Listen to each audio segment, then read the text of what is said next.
All right, everybody, welcome back. This is the ClayCo Till I Die podcast where we're keeping it ClayCo. Today, I got a very special guest with me, my boy, my former teammate, entrepreneur, my guy, Melvin Bell with Answer the Bell Entertainment. Melvin, I appreciate you coming on, bro.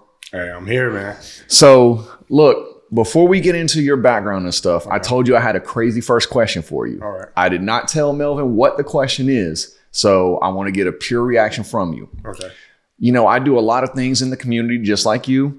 I've got the billboards, I've got the t-shirts that say ClayCo Till I Die. Right. And, you know, a lot of people like it. A lot of people rock with it.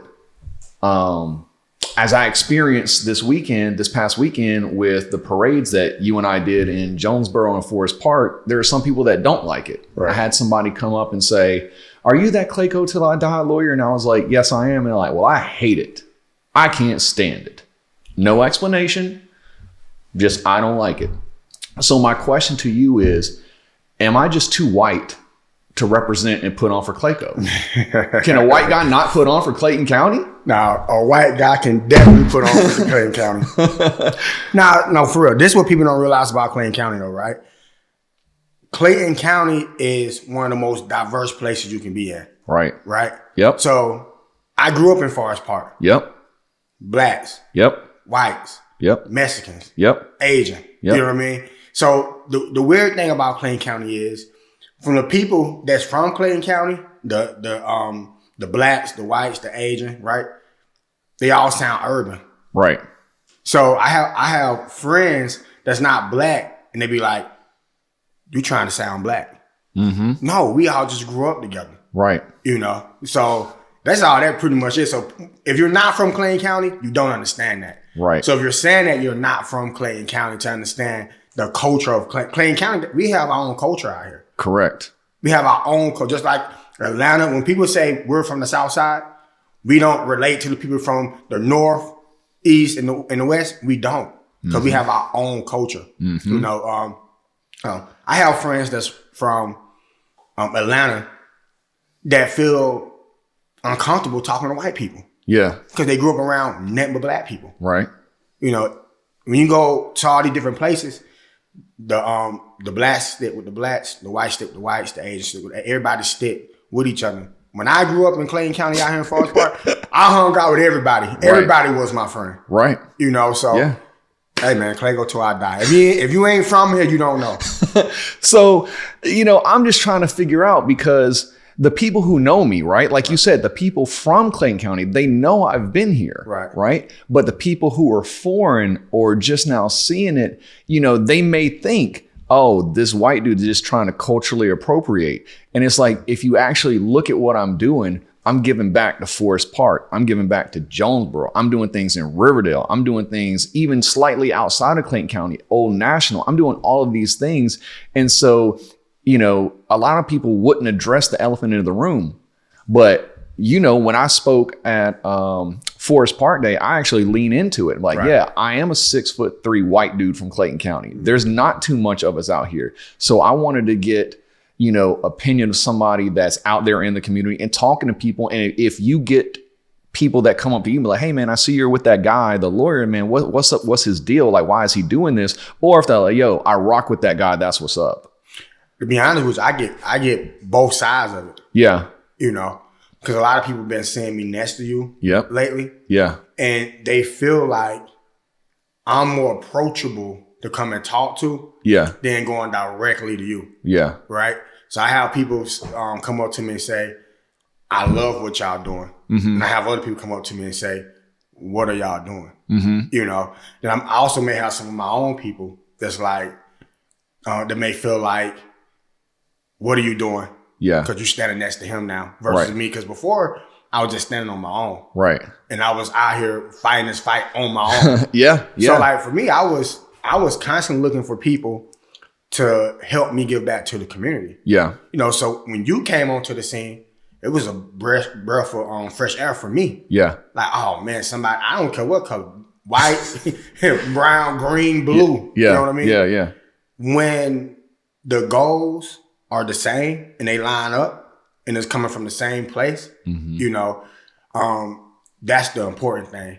And then people they don't see that. Mm-hmm. They want people that spectate on what we do.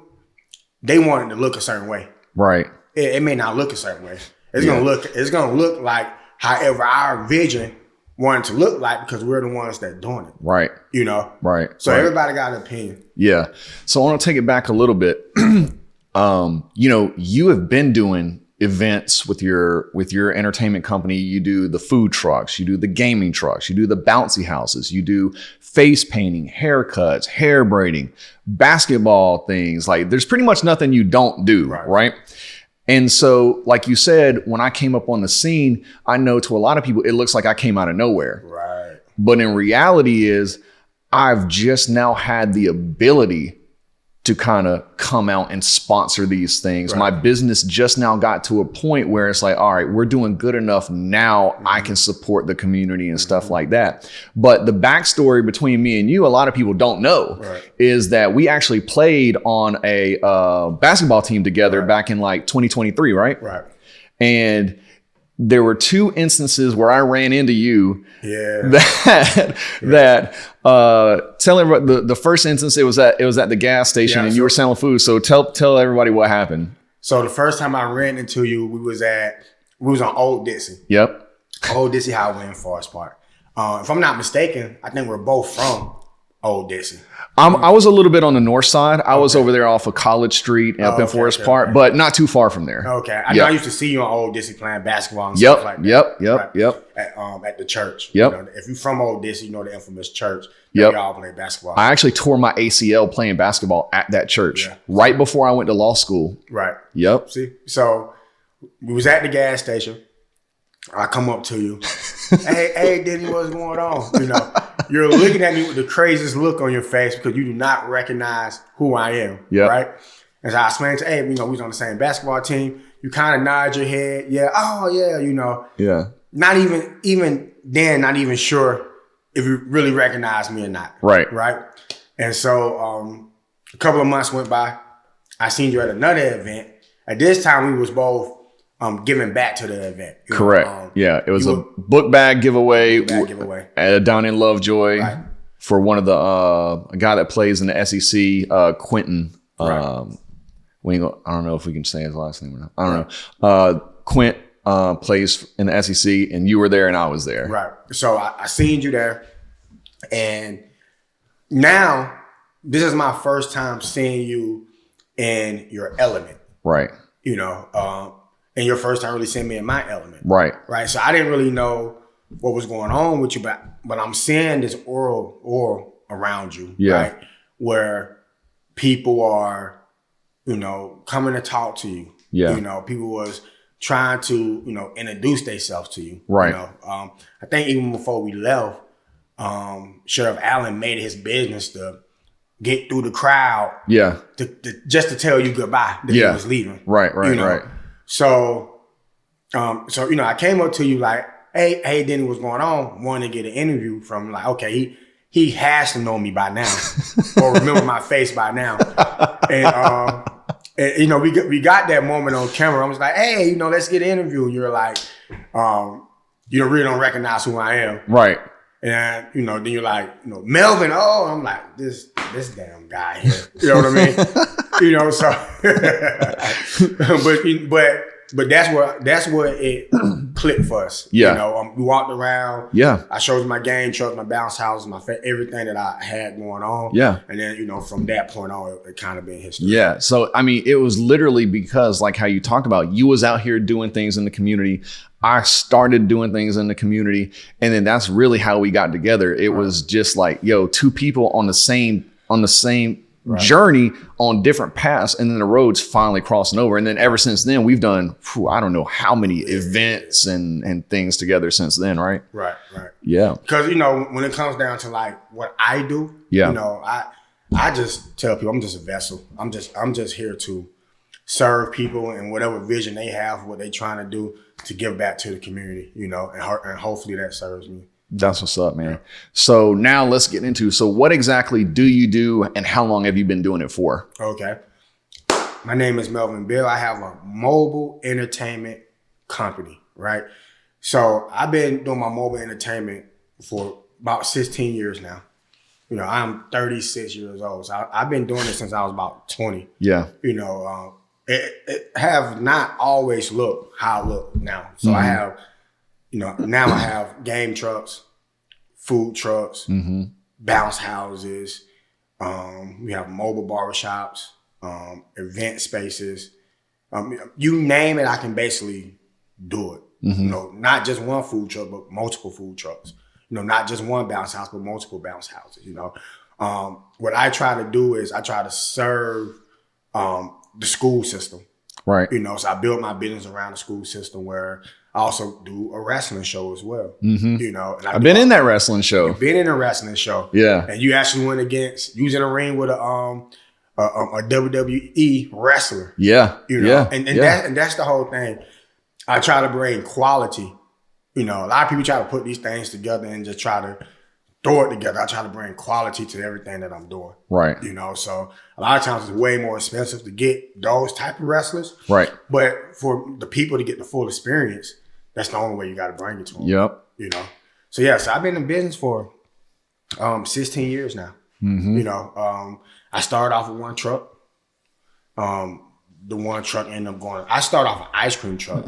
Matter of fact, yeah. Started with one ice cream truck, and then my one ice cream truck turned into 8 ice cream trucks, and then them 8 ice cream trucks turned into 2 food trucks. Right. And as I was growing, I started to add on things that I needed. Like I'm going to events, I'm saying, they got bounce houses here. You know, I can provide the food and the bounce houses. And then, you know, and then as I was going, so I'm like, they got bounce houses and game trucks. I can provide the food, the dessert, the bounce houses, and the game truck. You know, so, you know, I made myself to be like a one-stop shop. You know, if I may say. Yeah. And I mean, like I said, like we said, like we've done several events together, and I can say like how like convenient it is, because when you're having an event for hundreds or even thousands of people, to just have to coordinate with one person, it takes so much stress and relief off of you, and just let them do it versus, you know, you're coordinating with this person, you're coordinating with that person, you got to pay this, pay that. And like, it can get very stressful and it can get very intense. You talked about, you know, what you have now, it's totally different. It looks different than what you had 10 years ago. Right. And so, you know, we kind of talked about this on the football field when we were doing the giveaway. Like, talk about how, you know, you have seen people come and go from either your business or people who wanted to learn from you, and they think they got the sauce, but it's more than just, you know, you can go and get a food truck, that's fine, but what do you do with it? You know, talk about how you see how you were able to grow, or what you did to, you know, having a food truck is fine, but if you don't have anybody to take it to, it doesn't do anything. So people don't understand the business behind every business, right? Look, on paper, everything sounds good. On paper, I have this food truck, will make all this money. But what people don't consider is Murphy Law. You know what Murphy Law is? Whatever can go wrong will go wrong. Yep. Every time. Yep. You know, so people don't realize the perseverance you have to start anything. Yeah. I have people come to me all the time and have all these great ideas.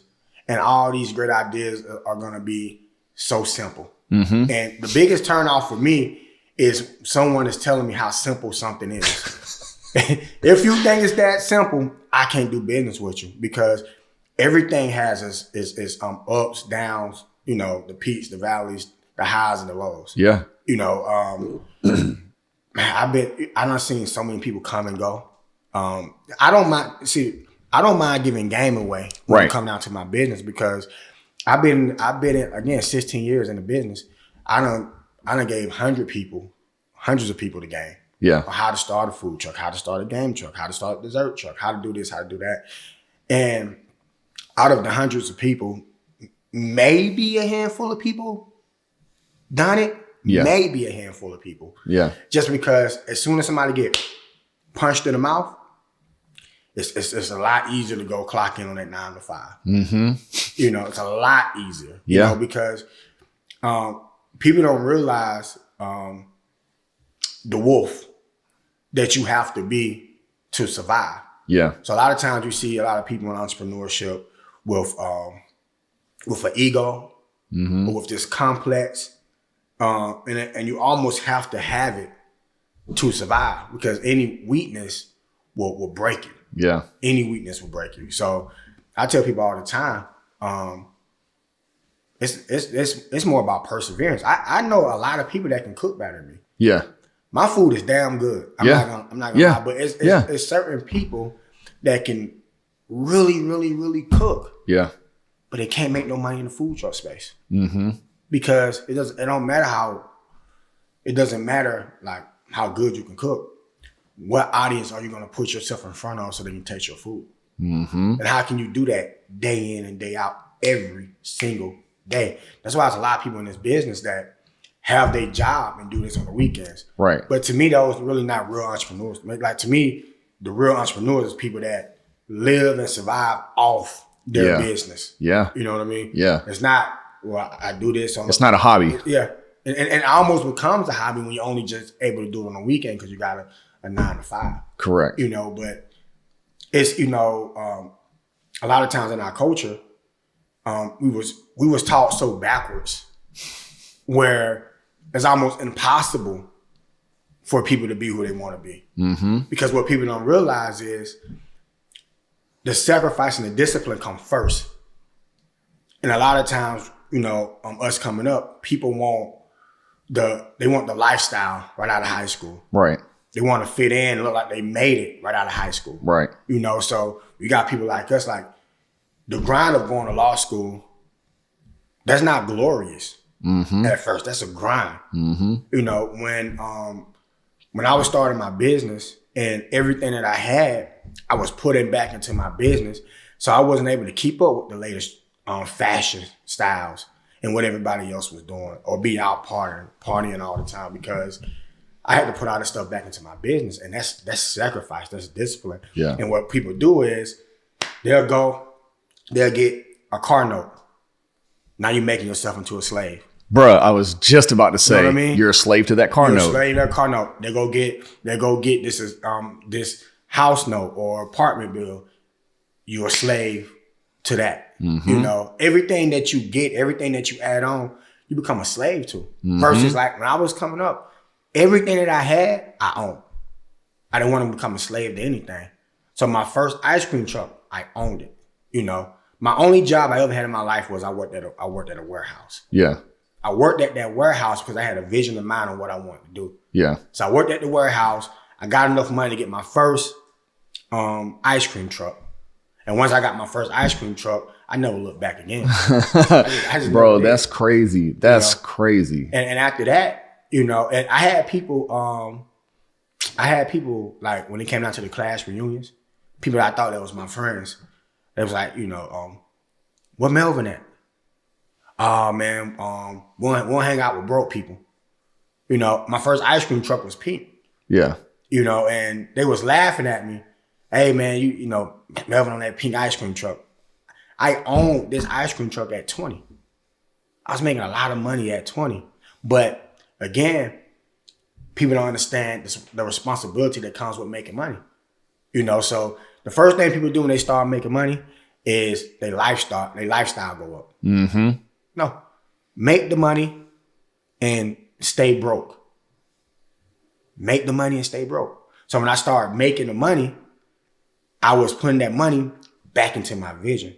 So every time you seen me, it's like, damn, you got 2 trucks now? Yeah. Still remain broke. Mm-hmm. And lifestyle. Yeah, there's a saying when we were at orientation in law school, and they were talking about student loans and stuff like that, and it was like, you cannot, as you're a law school student and even a young lawyer, is like, don't live like a lawyer now. Oh man, I had the phrasing, but it was essentially like your lifestyle now is basically what you were saying, like. When you're a young lawyer, live like you're not a lawyer. Right. So when you're in your, maybe 30s, 40s, 50s, 60s, you can live like a lawyer then. It was like something like lawyer taste or something. I don't know. It'll come to me. But essentially the same principle, right? And it's the same thing for me. It's like you said, people see the nice things that I have now. And they're like, oh man, you're so lucky. And I know they don't mean any disrespect by that. They don't, right? It's kind of a compliment, right? But at the same time, it's like, bro, this ain't luck. Like, this is preparation. Like you said, in my 20s, everybody else is having corporate jobs or jobs and they're making $20 an hour. I mean, this is 15 years ago. You know, that was a lot of money back then, or $30, $40 an hour. Bro, I was going into debt. I was losing money. Right. The only difference is I was able to catch up because after all the grinding, and then after the grinding, there was even more grinding. Right. Now comes the fruits of all that labor, just like you. So, you know, when people say, oh, you're so lucky, if I'm feeling a little bit froggy, I'll be like, listen, man, this isn't luck, bro. Like, my face was in a book my entire 20s. Right. You know what I'm saying? Like, this shit was grinding. It's like, you see the meme, it's like the picture of the iceberg. It's like what people see is above the water. Right. Which is just a little bit, but everything below the water, there's like this big, huge iceberg. It's so massive. Like, that's the preparation that goes into just for you being able to see the top of the iceberg. You know what I mean? Shoot, man, you said so many, like, you've seen so many good things, man. I'm just trying to pick some things out. You have your own day in Forest Park. And if I remember correctly, it also happens to be your birthday. Is that right? Yeah, it just felt that way. It just felt like when they told me they was giving me my own day, it just so happened to be on my birthday. Bro, that's crazy. Like, I have put this out there already. One of my life goals is to have a library named after me. Right. In Clayton County. Right. Something permanent to where my children, maybe my children's children, like decades, generations down the line, somebody can ride by and say, like, I'm related to that guy. Right. As someone who has their own day dedicated to them, like, talk about how you felt. Cause I was there. Right. I was there. Right. How did that feel? How did that come about? So when you are, I'm a very, I'm not a religious man. Sure. I'm a very spiritual man. Understood. Right. So when you're walking with alignment with God, a lot of times I'm not noticing the effects that I'm having on people. I'm just being obedient and just doing what he asked for me to do. Right. So I've been in Forest Park. It's the saying. And I don't really know if it's a saying, but it's something that I live by. Right. I'm going to give back to the place that I'm from. So a lot of times what people end up doing is they try to give back to everywhere. And with them giving back to everywhere, they're not really helping anyone. They're diluting. You know, they're diluting it, right? Yeah. So I just put all my energy and focus into Forest Park. Right. You know, so for the past, several years, I always did what I could do. Right. Yeah. So I didn't wait until I just had it all to do it. I did. If I just had an ice cream truck and they just needed me to give out ice cream, I gave out ice cream. What I started off doing at the beginning was just coaching there. Just coaching the soccer teams and the basketball teams. And I'm just, giving back the only way I knew how. With your time. With my time. Right. When the money started coming in, I started giving back with money. Okay. Feed the community here, feed the community there. When it really started rolling in, I started feeding hundreds of people for Thanksgiving. I started sponsoring hundreds of families for Christmas. And what a lot of people do is they make this a special occasion thing, but it's really a year-round thing. Right. Where over the whole summer, I gave out free hot dogs and hamburgers. Yeah. People are you can always help people. It doesn't matter if it's just, November and December. Like, people in February, March, and April, would look forward to, having a helping hand during those months as well. Right. Yeah. And just by me doing this, Councilman Hector Gutierrez. Yes. Yep. He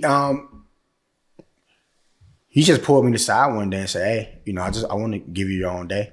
I appreciate everything you do in the community, and you deserve it." And it really hit home to me because it becomes frustrating at times when you are giving back and you feel like, damn, this is not even being recognized or noticed. Sometimes people only notice it when you're doing on a big scale on how you came out, donating 40,000 to, and sometimes that's the only time people recognize it. But I feel like I'm doing a lot of work here, and not saying I need to be recognized, but it feels good to be recognized. And that's the thing right there. Is very difficult at times, right? To do the right thing for the right reasons, because people are going to assume you're doing the right thing for the wrong reasons, right? Like it's a catch-22 every time. If you give back to the community, if you feed 100 people and you post it, they're like, "Oh, you're only doing it for the clout." So let me address that, right? Yeah. At first, when I was first doing it, I didn't post anything for that reason right there. Right.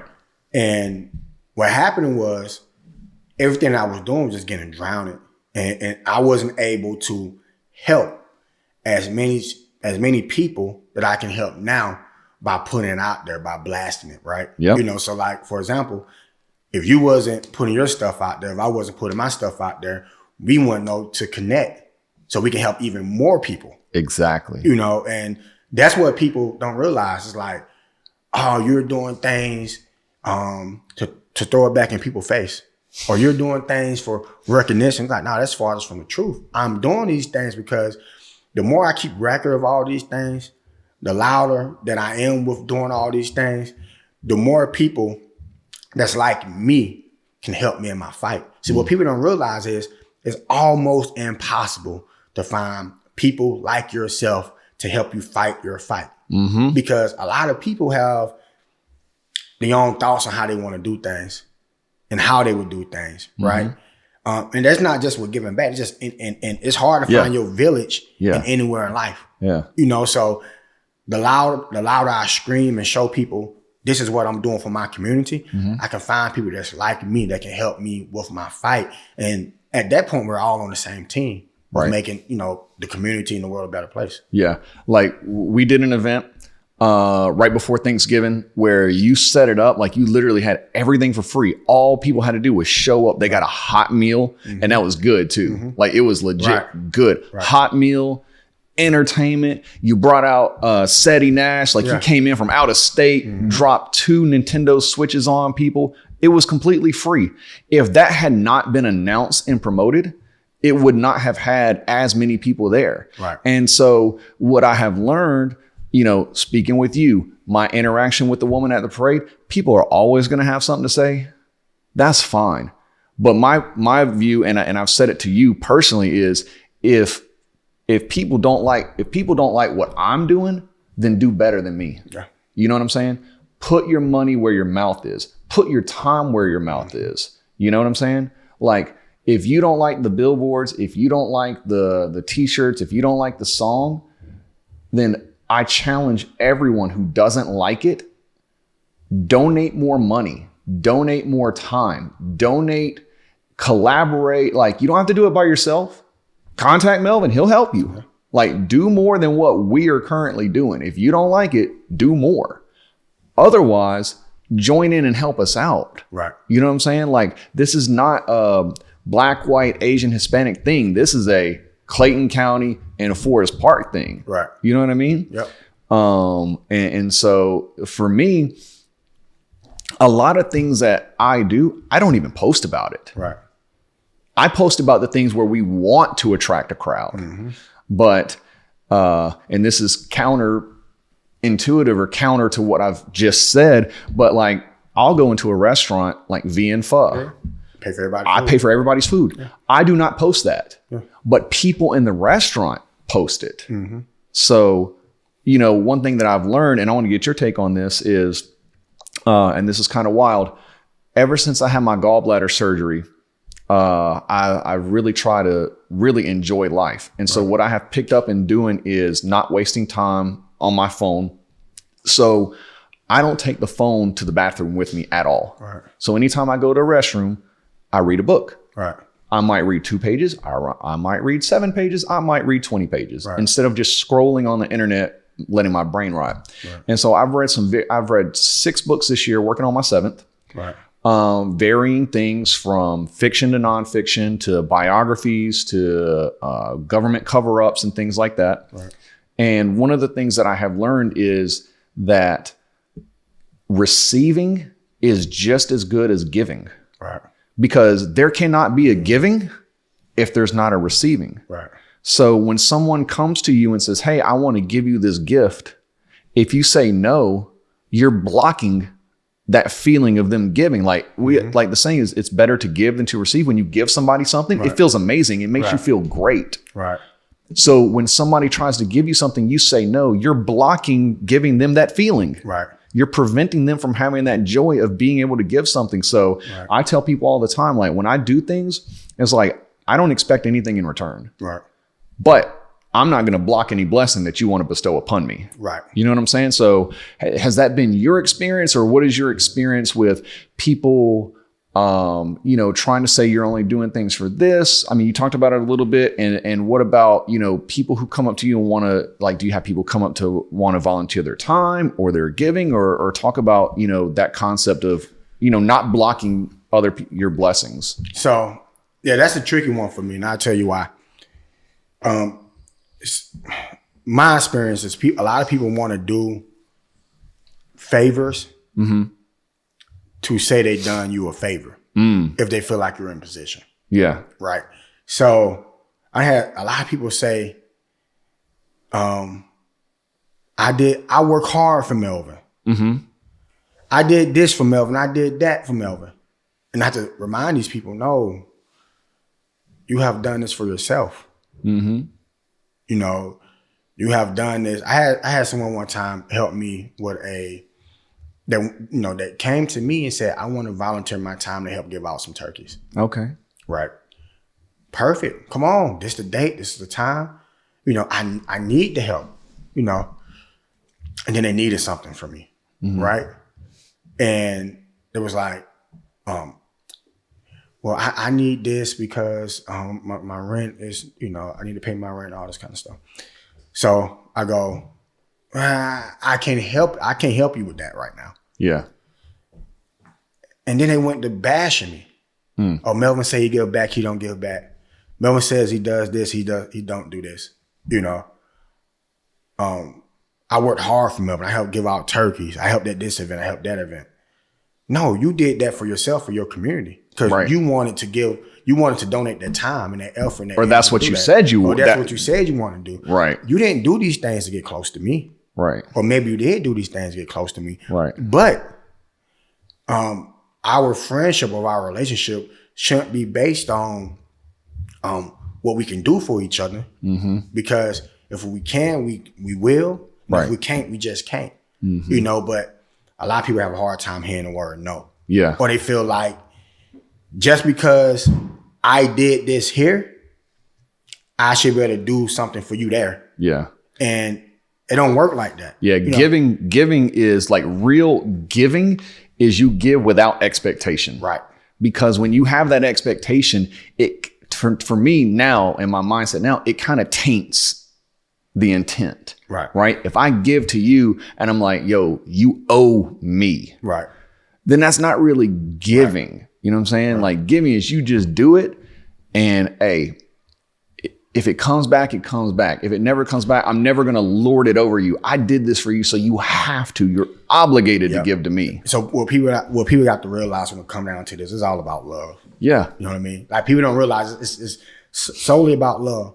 So if anybody that's on my team, I'm not going to allow it to fail because I love them. Mm-hmm. So versus asking me for anything, let's just continue to work and let's continue to grow and build. And I will find ways to implement you into my world if I need to make sure you're okay, to make sure you're going to be straight, to make sure you're going to survive. And what happens a lot of time is people can't stay down long enough to reap those benefits. Yeah. You know, I had someone one time, I ain't gonna say his name, but I had someone one time, and I mean, it's been a couple of people, several different times, but there's one particular incident. I had someone come and work for me for maybe 3 months, and he felt like he deserved a piece of my business. So never mind the years of work I did until this point. Right. He felt like just because he came onto my team and he felt like he did a good job, he wanted to be my business partner. It does not work that way. Right. And this I want to tell everybody. You do a good job because you should want to be the best at what you do. Right. And you want to be the best at what you do. You should make yourself so valuable that I don't want to part ways with you. And I'm going to tell you, hey, here go a check. Write whatever you want to write on it because you're that important to me and I need you. Bro. Yes. If you don't prove yourself to that extent, you know, I'm going to feel like I've been doing without you. I continue to do it without you. All these people that felt like they built my business and built me and they want to become a business partner, when we separated, went our different ways, they failed. And to this day, I had this same guy call me. This was like 5 years ago. Yeah. Same guy called me, crying and begging for a job back. Because he felt like we were so much of an unstoppable team. But he did not realize that I've been doing at this particular point, I've been doing this 10 years before you got here. Yeah. I'm gonna be doing the rest of my life after you leave. Yeah. You know? Yeah. And if you made me, then make yourself to be the person you need to be who I am. Right. For you to do what you need to do. Yeah. You know?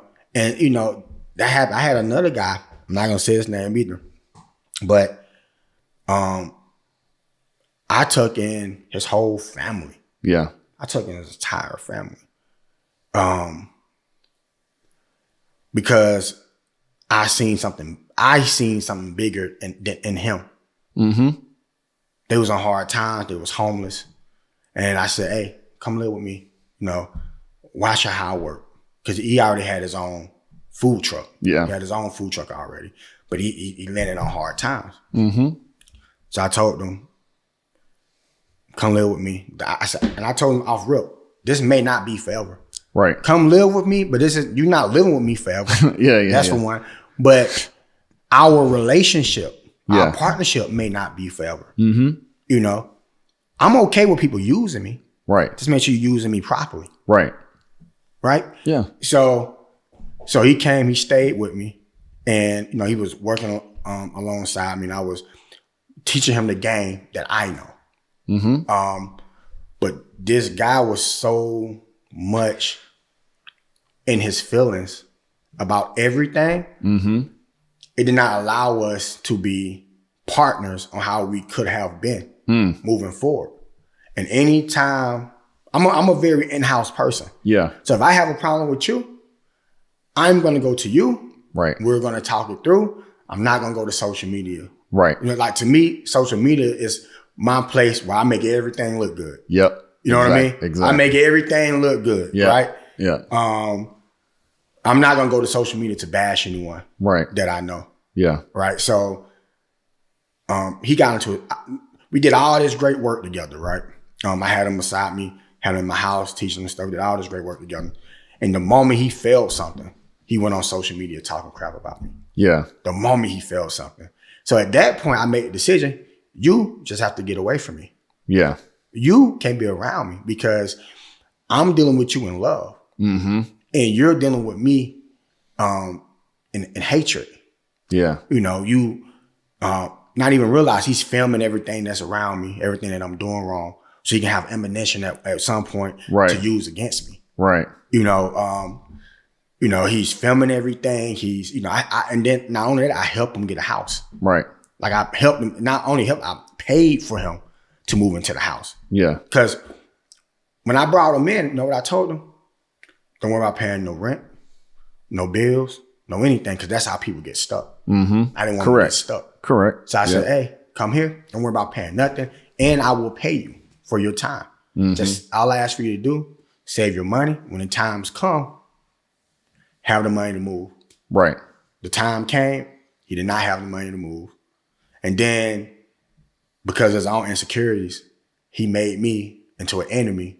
Yeah. Just because he couldn't figure out his own shit. Mm-hmm. And he wanted, and he needed someone to blame. Yeah. And notice when it's someone when you need someone to blame, it's us. Mm-hmm. It's you. It's me. It's the world. It's the person at the gas station. It's everybody but yourself. Mm-hmm. You know? Yeah. So, and people don't realize that with entrepreneurship. Yeah. Anytime you hit a wall, the only way you come up out that situation is when you look at yourself. For sure. I want to back up for a second because you said something profound. So the story that you told about being so necessary, like people working and, they may do a good job. Right. I have trained people. I have hired people. I have fired people. Mm-hmm. I tell them kind of the same thing. Like, you need to make yourself indispensable. Yep. Because this machine is going to keep going, whether with or without you. You may be really good at it. Right. And at the same time, also understand you don't owe me anything and I don't owe you anything. Mm-hmm. I hired you, or if I'm working for someone, I work for them in exchange for a paycheck. Right. Anything beyond that is extracurricular. Yep. You know what I'm saying? So my journey, because it's all about, all of these principles apply no matter what field it is, whether it's the food and whether it's the entertainment industry, whether it's the legal field, whether it's, some type of engineering field, whether it's IT, whether it's videography, it's all the same thing, right? So when I was coming up, when I transitioned from doing government work, working in the district attorney's office, like I felt like I was doing a good job, and I was like, I felt like, this is all feelings, right? Not fact, feelings. I felt like I wasn't getting a fair shake. So I decided I was just going to change it up then. Right. You know what I'm saying? Like, I'm not going to keep feeling like this, whether I was right or wrong. That's how I felt. So I decided to change it. So then I started doing civil work in the personal injury space, right? I worked for someone, and within a year, I had outgrew the knowledge they could give me. Right. You know what I'm saying? Now, mind you, I was making, from Clayton County, like I was making six figures, well into the six figures, doing better than I ever thought I would ever do. Right. But I had a wife and 2 kids at the time. I decided to leave that job. Right. And I specifically remember my grandmother saying, hey, how can you leave this job? This person gave you a chance and they're paying you. And I said, I also made that person 10 times what they're paying me. I said, I don't owe them anything beyond doing my job. I didn't bring them any embarrassment. I didn't bring them any harm. Yep. I did my job. It's time for me to move on. So then I stepped up into another role. Again, I tried to make myself indispensable. After 1 year of working at one of the largest personal injury firms in Atlanta, I went to the ownership team and I was like, I want you to make me the managing attorney. Right. And I've told this story before. I had no business doing that. Right. There were people who had been there for years. Hell, one of the owners had his brother working there. And I just go in there, hey, I put my nuts on the table and was like, make me the boss of everybody. Right. And I brought a portfolio of all the things that I had done, in innovations that I made, business that I brought in, all procedures that got implemented, and they agreed to do it. Right. And I was like, that was the singular best decision they ever made and the worst decision they ever made. Right. It was the best decision they ever made because I was kick ass at what I was doing. Right. It was the worst decision they ever made because then it gave me the knowledge and confidence to realize I could do this on my own. Yep. So for 2 years I did that, and I learned. I learned how to hire people. I learned how to fire people, which is that it's a tough skill. Like firing people is that's the toughest part of it all, because you come to love these people. Yeah. Right. That works for you. Yeah. And, and a lot of times that's the hardest thing for me, like to let go of the people that I love. Yeah. And that's what I've been the worst at. Yeah. Like letting people go too late. It's horrible. Like it's horrible. So I learned how to do that. I learned how to market. I learned how to run business. I learned the back end that people don't see, right? The business of being a business, right? And so after 2 years, I'm like, I'm feeling myself once again. And I'm like, I go to ownership and I say, I want a guaranteed contract. I don't want to be able to be fired, because for those in Georgia, wherever you work, they can fire you at any point in time for any reason. They don't even have to give you a real one, right? They can make one up as long as it's not based on race, ethnicity, sexual orientation, those types of things, right? Anyway, and I did it because I wanted to test how much they believed in me and how much they believed in themselves and their business. And they wouldn't give it to me. And I said, we can structure this deal. I want X amount of dollars over the next 4 years. I'm a baseball player. Right. I'm an athlete. Right. I'm an A player. You ain't gonna get rid of me. I want a guaranteed contract. Right. They said no. I immediately started to put together my own firm. Right. And the thing is, I knew, my ego was telling me, they're going to change their mind. They can't lose you. You're the secret sauce. Without you, they're going to fail. They have certainly not failed. Right. Their business is still going on with the same things that I implemented. Yep. You know what I'm saying? Because once you implement it, they've got it. Yep. It's not like they're like, oh, this employee's gone, we're going to stop doing all those great ideas. You provided those great ideas. They're going to keep rolling with it. Right. The difference is I was like, I'm going to make them regret it. Right. I'm going to build something and they're going to look at me and be like, damn, I should have kept them. Right. And so I believe that whether anybody wants to admit it or not, I'm pretty sure previous employers have looked and been like, damn, I could have had him. He could have helped me gone here. You know what I'm saying? But it's like, I shot my shot. I didn't go to them and say, I want to be a business partner. I said, I want you to make me, you know what I'm saying, slightly. I knew there needed to be levels to grow and grow and grow. Right. And I waited until I implemented and I could put it in their face. I'm not just asking you for this. Look at what I've done. Yep. You know what I'm saying? People want that instant gratification. Yep. They don't want to wait for it. And so I tell my own employees, don't come and ask me for a raise. Do the work and show me that you deserve a raise, and I will give it to you. You ain't even got to ask me for it. Yep. You know what I'm saying? Y'all don't have to, my people know, they don't have to ask me for bonuses. They don't have to ask me. They're just going to get it. I had a mentor. Right now I still have all my mentors. Yeah. So people don't realize one of the things that I feel like is even better than college is getting a mentor. Getting someone, unless you becoming a lawyer, a doctor, something you have to go to school for. Right. If you're an entrepreneur, the best thing to do is whatever field you're trying to get into, whatever business you're trying to own, get a mentor in that field. Yeah. They give you everything that you need to know, right? Yeah. So I had a mentor told me one time the biggest mistake that he ever made in his life was to let me go and do my own thing. Yeah.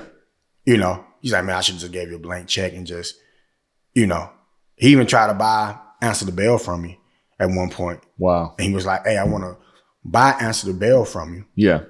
And I don't want to buy it without you. Right. Keep you on the team. I want to answer the bell from you. And it was a crazy number. It was a crazy number. And not only answer the bell from you, I want to keep you running extra. I'm going to pay you 6 figures a year to keep running it. Yeah. And at that point I had to believe in myself just to turn it down. I'm like, damn, if he's willing to give me this, that means I can make way more than that. Because he wouldn't buy it and then lose money. Right. They would have bought it for a profit. And when I stepped away from that job where ownership didn't give me that contract, I again obviously consulted with my wife, told my family what I was going to do. And again, you know, they're looking at me like, how can you walk away from this job? Like you were making, like, guys, again, from being from the South Side and making that much money, right? Nobody would walk away from that. Nobody would want. And I was like, I believe in myself. Yeah. And I worked when I first got my first food truck. I worked for, because I couldn't afford the food truck outright. Yeah. Right. And there was this guy named Ali that he had his own food truck and he was going into retirement. And I told Ali, I said, hey, I want to get into the food truck business. I don't even know how to fry chicken. Mm-hmm. You know, I didn't know what I was doing at a particular time. I said, can I come work for you? Mm-hmm. For free. Mm-hmm. For free. Don't got to pay me anything. I worked for a year for free. I didn't get paid anything. When he went into retirement, he gave me his food. That's how I got my first food truck. He gave me his food truck. You know, and when I went to work for Ali, I was on time every day, and I was the last one to leave. Mm-hmm. Every time. I was out working the people that was getting paid. Mm-hmm. And all I wanted was the knowledge to do. Yeah. You know, think about like how many people, and that's why I say, find someone, get in that field and learn. Mm-hmm. You know, I used to go work for him and then have to go work my own business, you know, afterwards, you know, but a lot of people, think about all the teachers that graduate every year. Mm-hmm. I know more people with degrees working at Walmart than the actual field that they graduated from, that they got a bachelor in, like working in that field. Yeah. Because what people don't realize is the first person to get the job is the person that somebody knows. Correct. Yep. It's as simple as that. Like the people that get the job first, whether that person is good or bad, they know someone to get the job. So that's why networking is extremely important. Correct. Right? The second person, and then only if the person that got the job first messed up, only then the best person get the job. The person that's qualified for the job get the job.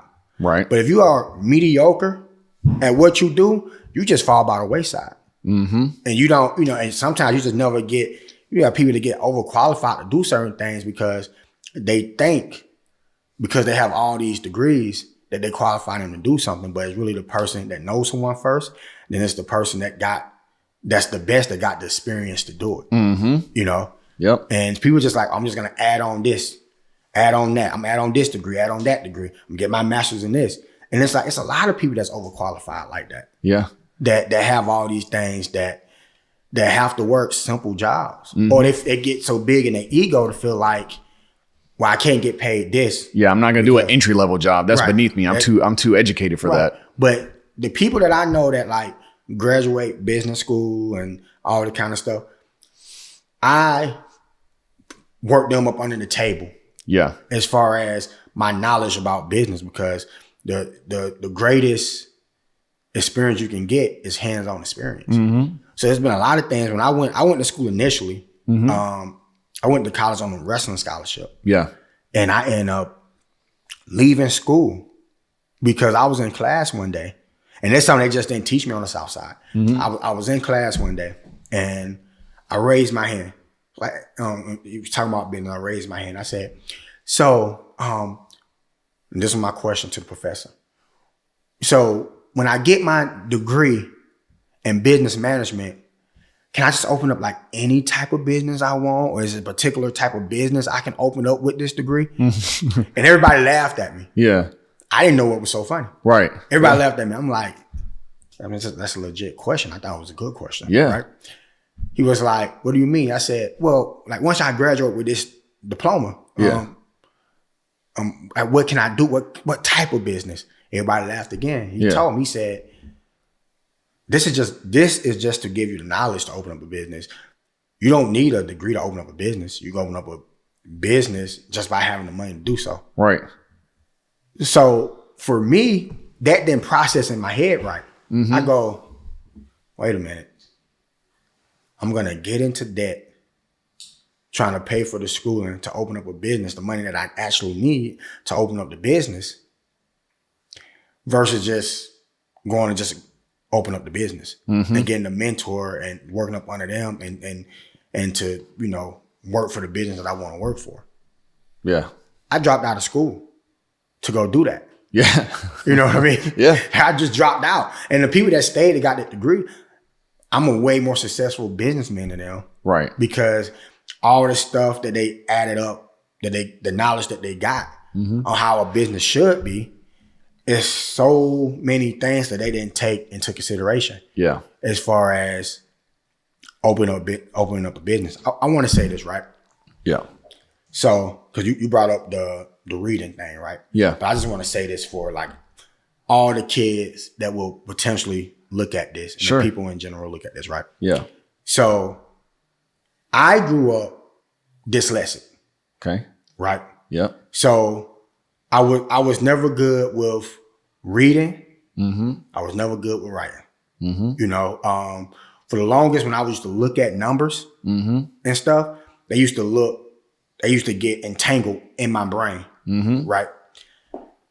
I didn't know what was wrong with me for the longest. Like for the longest, I didn't know what was wrong with me.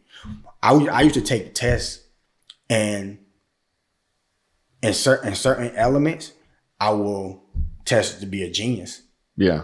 In other ways, I was testing I was down to retarded. Yeah. You know, words and numbers did not make sense to me at all. Right. So I grew up my whole life basically like in special ed. Because I couldn't make sense of words. And I didn't find out I was dyslexic until I went to college. You know, when I went to college, it was like I was doing a test, and I wrote my name down on the paper, and the professor was like, "Hey, spell your name for me." I go, Melvin. Say it again, Melvin. He goes, "Okay, well, I think you may be dyslexic." I'm like, "What is that?" He goes, "Well, you spelled it right, but you wrote it down wrong here on the paper." Yeah. You know? Yeah. When he told me this, I cried like a baby. Yeah. Because my whole life, I thought something was wrong with me. Yeah. Struggling on reading and writing and doing all these things, right? But this whole time I had a learning disability. Yeah. But my biggest curse was my biggest gift. Yeah. In life. And let me tell you why. In school, it was very simple for the people that didn't have the learning disability. So the teacher goes, "Okay, I want you to fill out this paper, right? All the answers will be on page 10. So for the common person, they was able to go to page 10, answer the questions, right?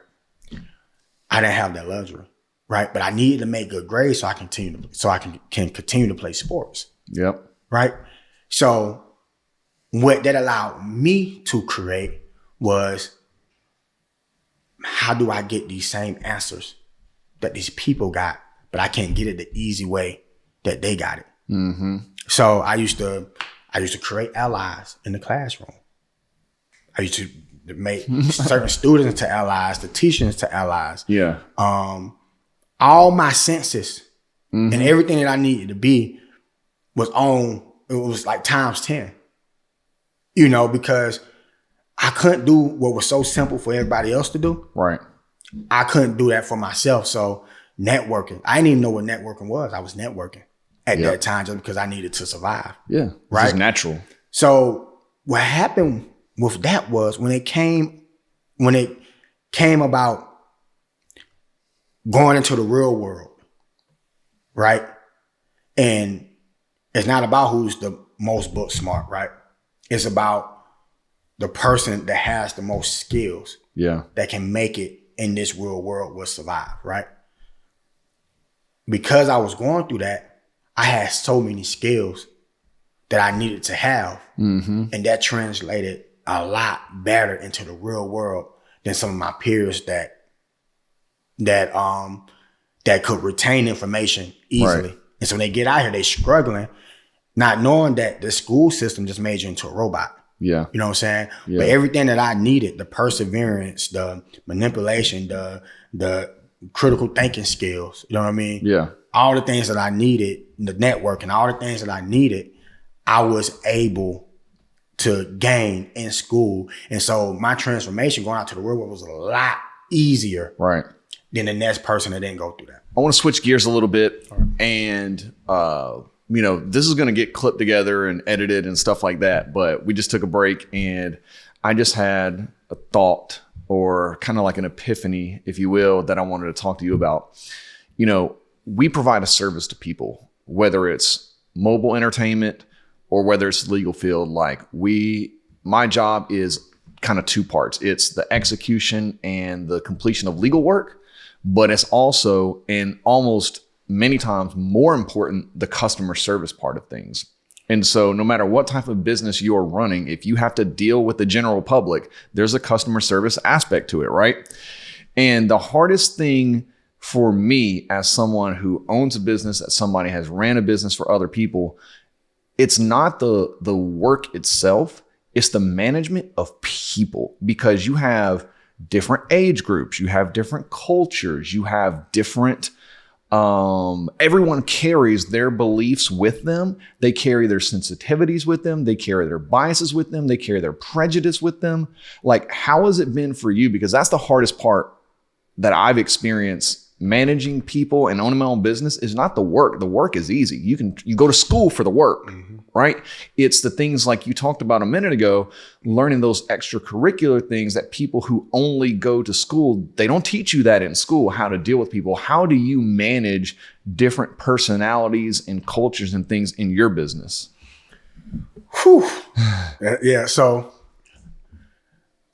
what I had to do was, to be honest, I had to get a manager to manage other people. Okay. Because with me, when it comes down to customer service, if it's a customer or even if it's an employee, right? With my employees, I get too close to them. Yeah. With the customers, I have a saying that my customers or the people that hire me, they always right. So there's been times where I was booked to do certain stuff. And if it didn't go as good as I planned for the event to go, I just do it for free. Just because that's the most important part to me, right?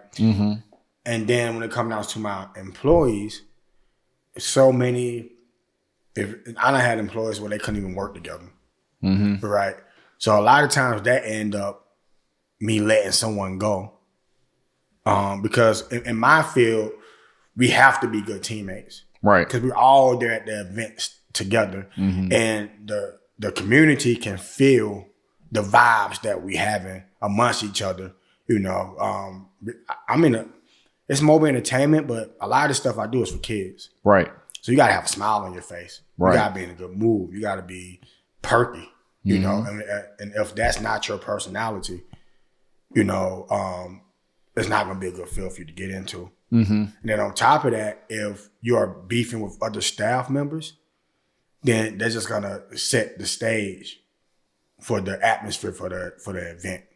So a lot of times I end up letting people go if it's too much back and forth. But the biggest thing I try to do a lot of times is team build. So I take my team out bowling. Yeah. I take them out to eat. We'll all do these things together so we can team build and have camaraderie amongst each other. Right. Those things are very important in business, like team building activities. Holiday dinner activities.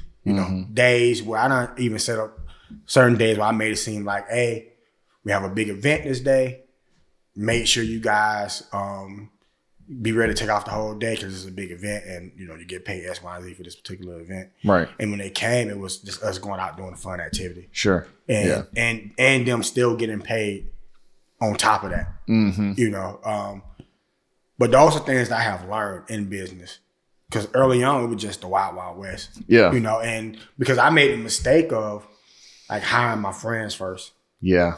And that went terrible. Yeah. you know, but like, cause I moved to East Atlanta, and when my business started becoming a little successful, I'm like, I want to move back to the South Side and give all my friends jobs. Yeah. You know, but what I didn't take into consideration was my friends still had the same mentality, the same mindset that they had when I left. Yeah. So when I came back and I was giving them a job, they were treating my job like the streets. Yeah. Versus it being the job. Right. You know, and so that's where a lot of my hardships came from, was like coming back, hiring friends, and this friend don't get along with that friend. Or even the employees feeling like, how did Melvin make it?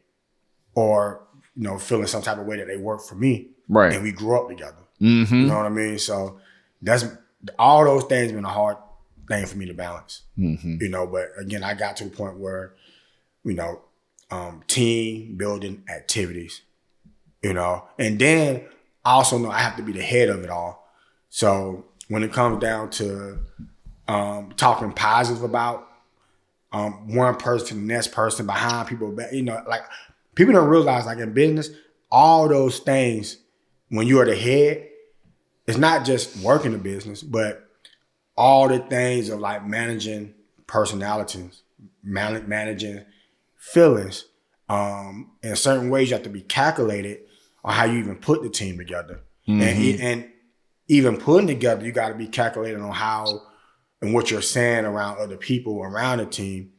Because it's like piranhas in the water. Yeah. You drop some blood in there about one particular person on the team, and you got another person on the team that want to be looked at as the superstar. Yeah. You drop some blood in the water, they'll take that one thing and get to attacking it to look good in your eyes, or have the favor, you know, from the boss. Right. You know, so all these things we have to be aware of, we got to manage. Yeah. Yeah. We've talked a lot about, you know, the things that we do in the community. We talked about how you have Melvin Bell Day on your birthday, which is dope, how you came to get that. What do you see in the next kind of iteration in the next 10 years of what does Forest Park or what does Clayton County look like? Because, you know, in Forest Park, they pretty much took Main Street and took all the businesses out of there. Right. And I'm sure, I mean, I've heard of plans to redevelop that area. Like, you know, Main Street, how it looks now, didn't look like that 12, 15 years ago. I think they hired the former city manager from City of Jonesboro, Ricky Clark, that I kind of know, not really, but, you know, from what I've heard and seen about him, he seems to be a really, really good person, seems to know what he's doing. But where do you see Forest Park or Clayton County in general as like its next step over the next decade or so? Okay. But where do you see Forest Park and Clayton County in the next 10 years? All right, so there's this thing called the reverse migration. Mm-hmm. That's what's going on in Clayton County right now. So it's starting to look completely different now than what it looked like when I was growing up. Right. Right. So because Atlanta is becoming so expensive to live at, the people from Atlanta is moving out to Clayton County, you know, which is changing everything around. So you got a lot of people that's in Clayton County now that's not from Clayton County. Mm-hmm. You know, they from all these different hoods in Atlanta, you know. So where it's going, I think Clayton County, you know, 10 years from now is going to have more of an Atlanta feel once these, because when I stayed in East Atlanta, because all the properties was being bought up around, like my barbershop. It was an all black barbershop. So many people of different cultures started moving to Atlanta. Everybody that was around that black owned barbershop is not the clientele anymore. Mm-hmm. So and that clientele moved down to Clayton County. Mm. You know, a lot of them moved to Clayton County. So I think we'll be seeing a lot of that Atlanta feel. I think that's going to move out into Clayton County. I think Clayton County, because of that, Clayton County is going to be the next big thing. And we see it now. Like, The artists that's coming out of Georgia, a lot of these people is from Clayton County now. You know, so you see people like Lotto, you know, Waka Flocka, like all these people, and the rest of Sean, you know. So it's a lot of them. They come from Clayton County, and we're gonna see a lot more of rappers, singers, people with unique talents, all that kind of stuff. All that's gonna come from Clayton County moving forward. I feel like just because of everybody being pushed out of Atlanta or forced because the property value is going up. They're forced to live on the outskirts of Atlanta now. Yeah, you know, and those going and unfortunately, a lot of, like, those may become like the new hood. Yeah, you know, so how Bankhead is not Bankhead like how it was, right? You know. But, you know, Riverdale Road may become the new Bankhead. Yeah. You know. Yeah. Terra may become the new, you know, Forest Park may become the new Tri-City. Yeah. Or North Clayton may become the new Tri-City. Yeah. You know what I mean? So yeah. I mean, for me, you know, we talk kind of obviously off the camera about, you know, politics and things like that. And, you know, whether you or I or both of us should run for office and, you know, what our odds of success would be should we choose to do that. I mean, I'm putting it out there right now. At this time, I don't have any desire to do that. Right. I think working with those who hold those seats is probably more kind of my speed. And I know that you have done things and helped many people that sit in political office, whether it's on the city level or the county level. Like when we did the parade this past weekend, or the weekend before last, like, you know, we were walking by some influential people and they're like, Melvin, come over here. Let me talk to you. Right. Danny, wait, y'all two are, what? Y'all are together? Like, yeah. Like, not only do you know Melvin independently and what he does, not only do you know me independently and what I do, now we're together. And like, people are like, oh, like they're taking notice now. Right.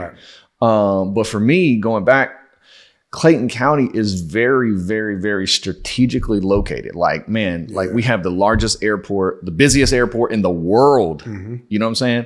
You can get from Lovejoy to Midtown, assuming, you know, you catch all green on Terra Boulevard and there's no wrecks in like 35 minutes. Right. Like, there's so much potential. You know what I'm saying? There's so much potential. So I feel like, for me, and I hope that you feel this way too, it's incumbent upon us to help those who are in an elected position to help guide them instead of, you know, the common thing you hear about politics, oh, everybody's corrupt, they're on the take. It's like, yo, don't think short-sighted and think for yourself. Think long-term and how we can help everybody around us. You know what I mean? So I don't want to address that corrupt thing. Yeah. As far as it take place in entrepreneurship, right? I do business in a completely different way than most people, right? And it seems like you do business similar to how I do business, right? But a lot of people think that to become an entrepreneur or to be a businessman is like a dog-eat-dog world. Right. You know, and I done came across a lot of people that felt like because of their experience of growing up, they feel like, you know, everybody for themselves. Man eat man, dog eat dog world, you know. And what I've been basing my business off of is how can we do right by each other? Right. You know, so I don't relate. Like, I don't relate when people tell me, you know, you got to be cutthroat. I don't relate to that a lot of the times because a lot of times when I'm doing business with someone, I'm giving someone the opportunity to fuck me over if they want to. Exactly. Take this opportunity, do what you want to do with it. Now, I'm not going to give you a big leash to hang me with. Exactly. Right? Exactly. But I'm going to give you, take this. Let's see what you do with it. Right. You know, and I'm going to make the first move on building the trust. So a lot of times, you know, what would be the biggest. So for everybody that's in my life, I make sure I'm the one that's overdoing. Right. I'm gonna extend myself here. I'm gonna extend myself there. If you choose to do for me, that's cool. Right. But I'm gonna make sure that I am feeding our relationship with positive energy. Yeah. Right? If you, and man, this goes again, these concepts translate and transcend every business. It doesn't matter what business you're in, because I do the exact same thing. I give people the opportunity to do me wrong. Yep. And if they do, then I already know. Yep. And the crazy thing is, like you said, I don't give them a big leash. I give them a little project. Right. You know what I'm saying? And then if they do me right on that project, I give them a bigger project, then a bigger project, then a bigger project. And eventually, if they keep wanting these projects, they know, oh, Danny's doing this. Now he's doing this. He sees it comes up. Like I'm sure you have seen, we started off on a very small thing. Yeah. Then we got a little bit bigger. Then we got a little bit bigger. Then we're doing whole big, huge hundreds and hundreds of people community events together because we have gone step by step along the way. And it's like, all right, I can trust Melvin with this thing, this thing, this thing, this thing. All right, we're good. We've reached the point where I don't have any concerns about it anymore. Right. So the same thing in the legal field, people are so greedy. Like, all of my $1 million settlements have been me working with other lawyers. Right. And I know that other law firms do that. They'll take the case in, they'll associate another attorney on it, and then the lawyer will brag like they got this result. Well, you did. You're not lying, but you're also not giving credit to the co-counsel that you work with. Right. Me, I actively promote the co-counsel. Right. You know what I'm saying? Like I have a whole video out there of, the 5 or 10 best lawyers out there. Right. Of course I mention myself. Right. But other people, like I actively seek lawyers who I think will do a good job, not because I don't think I can handle it, but I think that their set of skills are narrowly tailored to get a better result for the client. I'm giving up money, theoretically. People say, well, aren't you giving up the money? Yes, but it's not about me. It's about the client. Yep. If the client gets more money, then they are more likely to be a repeat client. Yep. And that's what lawyers don't understand. Yep. They want to hold on to everything. They just want to guard it. It's like, bro, if you're doing a good job, they'll come back to you. And I'll tell you a quick story. I have some referral partners, and I asked a specific law firm that I do business with, who I believe we're very friendly, like we're friends. I said, hey, if I refer you a case and that person gets into another wreck and they call you because you helped me and you're taking over as lead and I'm sitting shotgun, would you tell me that they called you? Right. And the lawyer said, I'll have to think about that. And that didn't sit well with me. It didn't sit well with me. Yeah. Now, I put that in the back of my mind. I still do business with them, right? They referred me a case. I handled that case, right? Got a decent result. Everybody won. I paid them, paid myself, paid the client, all that stuff, right? A couple of months ago, that client called me back. Right. They didn't call the original lawyer. They called me back. And the first thing I thought about was, how ironic. I asked the lawyer if they would tell me and keep me in the loop and do right by me. And they said I'd have to think about it. Right. Now here I am facing that exact same question. Right. So what I did was I called the law firm and I said, hey, remember when I asked you this question, you said you'd have to think about it? Right. I said, well, guess what just happened? Right. Your client called me. Right. Because lawyers worry if they refer clients somewhere else, they're going to lose that business forever. Right. That has not happened to me at all, as far as I know. Right. I get the repeat, what they call me when they repeat. And now they're calling me when it's another lawyer's referral. And so I said, your client called me. Put yourself down as the referring attorney. I'm going to share in the profits of this case because it was your client to begin with. Right. 90, I don't know what the percentage is, but the mere fact that I did it, they were like, wow. Yeah. Because that's just how I do business. So you know what I'm saying? So it's the same thing in my field. Yeah. So like sometimes I come across projects where I have to get like outside vendors to help. Depending on how big it is, right? Yeah. You know, so I have a game truck. They may want 2 game trucks or whatever. So that happened to me before I was doing this event with the bank. I don't know if you know about the bank. It's just a really big event space over there. I think on the west side somewhere. Yep. And it was a big event. I mean, 3 game trucks, about 10 bounce houses, multiple food trucks. I mean, you know, face paint. I mean, haircuts, hairstyle. It was so massive where I needed to bring outside help to help me with this particular event. So one of the guys I brought on, it was another game truck guy. He started looking around. He's like, man, you know, I can do this event. You know, so although I brought him on the following year when it came down to doing the event, they didn't call me. And I was like, damn, and I did a great job at this event. But the guy undermined me, went to the owner like, hey, I damn near do this event for free to have it moving forward or what. Now I'm like, damn, you know, I brought you in to make money with me. And versus us continue to make the money together, you wanted to undercut me, which I've been giving you events constantly. Yeah. Right? So you know what? You have that event. I'm just not going to utilize you moving forward with any of my other events. And so that's what, you know, and that's what I ended up doing. So he'll call me like, hey, you know, it's good to have that big event. But we have to make money week in and week out. Yeah. Day in and day out. Right. So now that you did that, and that's once a year, you know. Yeah. What you doing the rest of this time when I was responsible for 50% of you getting your events. Right. You know? Yeah. And so that's why, so with me, regardless on how someone treat me, I'm going to still do the right thing in my heart. Correct. You know?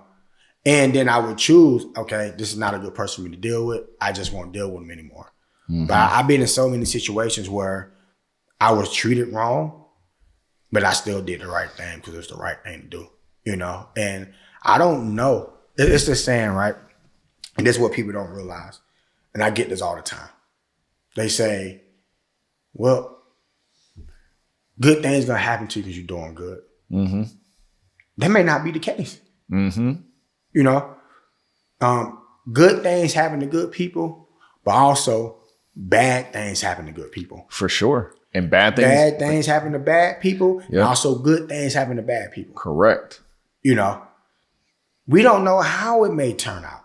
Right. You know, now, if you're constantly doing good all the time, the percentage of something good happening to you is higher because you're constantly putting it out there. Yep. But then there's also some bad people out there that good things happen for. You know, but if you keep doing bad, the chances of something bad happening is going to eventually end up happening because you keep doing bad. And it just, you know, sometimes you can get caught on the first time.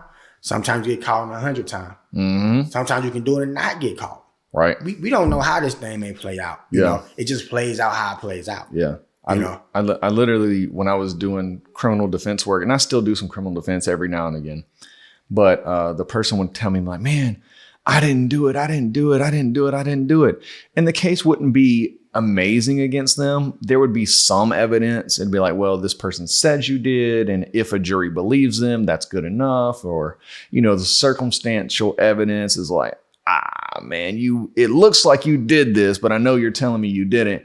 And I would break it down to them and say, listen, you know, when you were a kid, did you ever do something and not get caught? And they're like, yeah, all the time. I said, it's coming back on you. Right. Sometimes you get away with it.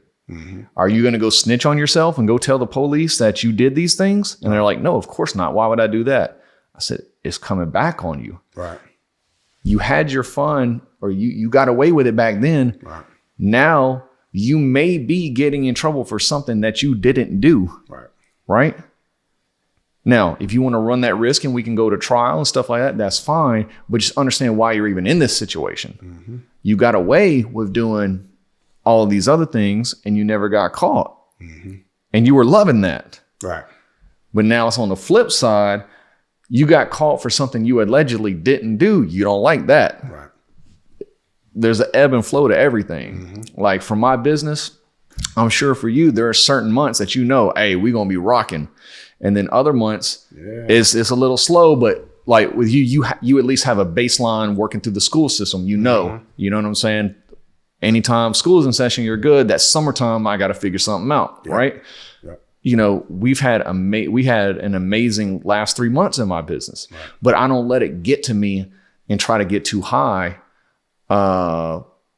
because I know there's going to be an ebb and flow. And I think the quote, and they'll chop it up, but the quote is, spend like a law student today so you can live like a lawyer later. Right. That goes back to, don't live like a lawyer when you're just a law school student. You know what I'm saying? And another thing, going back to something that you said earlier about the degrees and stuff, people think lawyers are the smartest people in the world, or some of, right? And to an extent, that may be true, but law school is really just a trade school. You don't have to be extremely smart to be a lawyer. The only difference between a lawyer and an electrician, or a lawyer and a plumber, or a lawyer and HVAC, or a lawyer and someone who owns their own gaming business is, if I want to start my gaming business right now, a mobile entertainment like you do, I could go and do it as long as I got the money. I don't need anything. Right? Now, I may not be successful because I don't have the knowledge behind it, but I could go and do it. In order to be a lawyer, a practicing attorney in Georgia, you have to go to high school.